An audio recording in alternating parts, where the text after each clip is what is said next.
И още нещо днес по отношение на женската енергия. Знаете, някой от вас, че аз повече от 7 години се занимавах само с женски практики. Имам клиентки, които идват при мен с заявката, че не се чувстват достатъчно женствени и свързани с женската си енергия.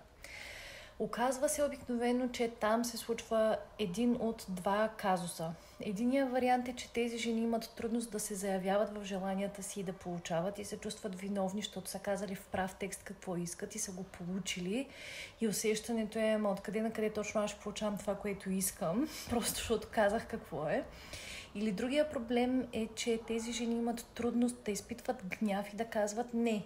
И там те влизат в една ситуация, в която се съгласяват с неща, които въобще не са им приятни, въобще не са техни, просто защото не умеят да се свързват с гнева си по градивен начин и не умеят да казват не, това не го искам и няма да го направя. Затова ще си говорим също на психология на парите. Очаквам ви.